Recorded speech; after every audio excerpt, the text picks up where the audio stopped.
विपक्ष कहता तो है कि वो बहुत सोचता है जनता के लिए, लेकिन कितना सोचता है ये सदन के अंदर बार बार दिख जाता है। क्योंकि अगर तैयार है सरकार चर्चा करने के लिए, आपको किसी मुद्दे पर चर्चा करनी है, उस पर आश्वासन मिल गया, आप बिल्कुल हो हंगामा करिए, बिल्कुल अपनी बात उठाइए, लेकिन जब समय है तब, क्योंकि बाकी समय जनता से जुड़े मुद्दों का होता है। आप हमारे साथ बने रहिए मानव। हमारे साथ चंद्रप्रकाश जी जुड़ गए, वरिष्ठ पत्रकार हैं, उनसे जरा समझने की कोशिश करते हैं। चंद्रप्रकाश जी, देखिए पहला ट्वीट आया छात्रों के आंदोलन के बीच, प्रधानमंत्री का ये ट्वीट आया और इसमें उन्होंने हल की बात की है, कैसे एक सोल्यूशन निकाला जाए। अगर कोई प्रॉब्लम है तो काम सोल्यूशन पर ही करना होता है और उन्होंने सोल्यूशन निकाला है।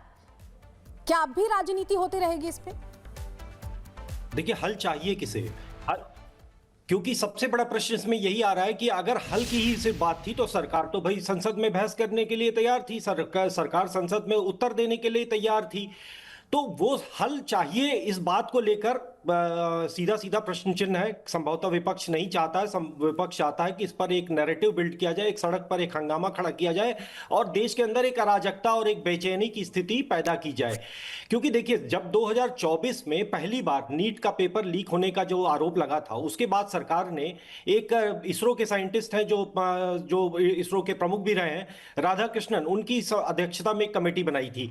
उसके बाद उस कमेटी की रिपोर्ट्स पे इस समय इंप्लीमेंटेशन का काम चल रहा था, लागू हो रही थी, चरणबद्ध तरीके से लागू होती हैं चीजें। रातों रात कोई जादू की छड़ी तो कोई घुमाता नहीं है, वो घुमाने का काम सिर्फ भारत में कुछ एक राजनीतिक दल और नेता हैं जिनके पास ये तरीका है कि वो रातों रात बदलाव कर देते हैं। लेकिन जो स्थायी बदलाव होते हैं वो रातों रात नहीं होते, वो धीरे धीरे होते हैं, चरणबद्ध तरीके होते से होते हैं। तो कुछ वैसा ही हो रहा था। लेकिन अब इस बीच में जब 2026 का ये विषय आया, पेपर लीक का विषय आया, तो निश्चित रूप से सरकार के लिए बड़ी असहज स्थिति थी। और प्रधानमंत्री ने जो भी बातें कही हैं, ये बातें पहले से हो रही हैं। मतलब डे 1 सीबीआई की जांच शुरू हो जाती है, तो सारे आरोपी पकड़े जाते हैं, पूरी की पूरी षड्यंत्र, उनका एक एक मॉडस ऑपरेंडी पकड़ा जाता है। ये पहली बार था कि जो लोग पेपर सेट कर रहे थे वही लोग पेपर लीक कर रहे थे, वही लोग पेपर बेच रहे थे।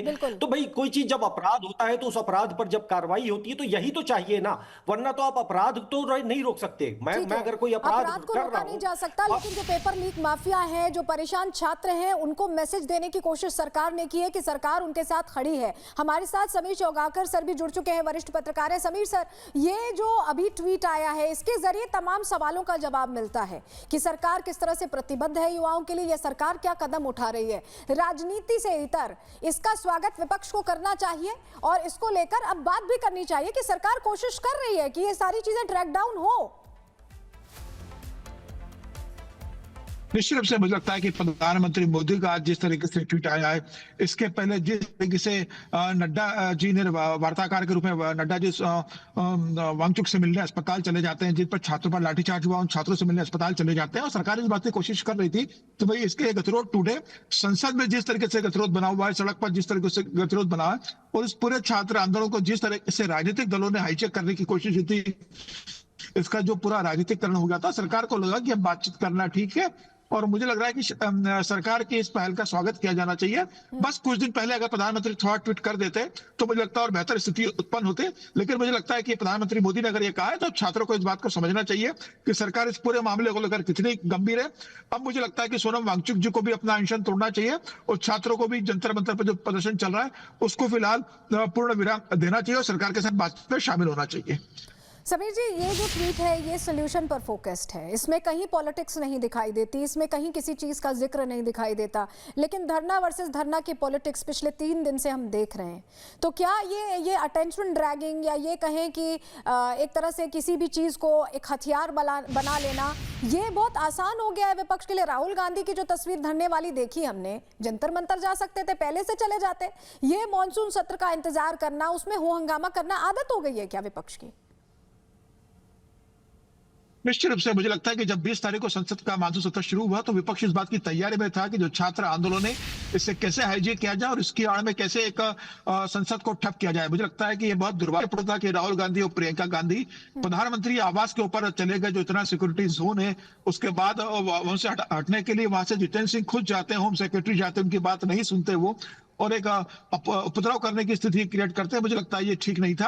अब जब प्रधानमंत्री मोदी का संदेश आ गया, कल जब जगत प्रकाश नड्डा जी ने भी पत्रकार वार्ता को संबोधित किया था, तो मुझे लगता है कि अब बातचीत से रास्ता निकलना चाहिए। प्रधानमंत्री मोदी खुद इस मामले को लेकर पहल कर रहे हैं, सरकार के तमाम बड़े मंत्री छात्रों से बात कर रहे हैं, तो मुझे लगता है कि छात्रों को भी अब जिद छोड़ना चाहिए और सरकार से वार्ता करे।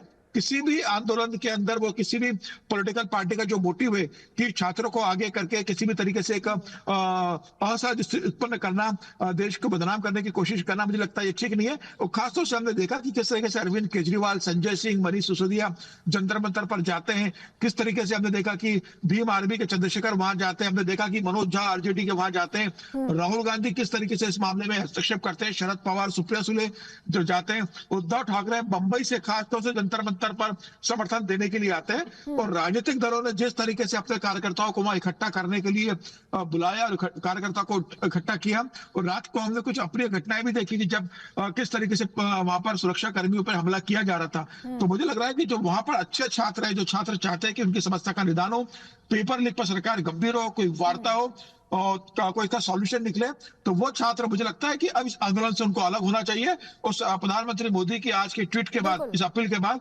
सारे छात्रों को उसका समर्थन करना चाहिए। मुझे लगता है सॉल्यूशन चाहते थे वो इस आंदोलन से अलग होंगे। लेकिन चंद्रप्रकाश जी, हमने देखा कि बहुत सारे ऐसे भी चेहरे थे जिन्होंने मुंह छिपाया हुआ था, जिन्होंने चेहरे ढके हुए थे, जिन्होंने हेलमेट्स लगाकर तोड़फोड़ की है, मुंह पर रुमाल बांधकर तोड़फोड़ की है। तो ये कहा जा रहा है कि ये आंदोलन जो था, ये प्रदर्शन जो था, ये हाईजैक हुआ है।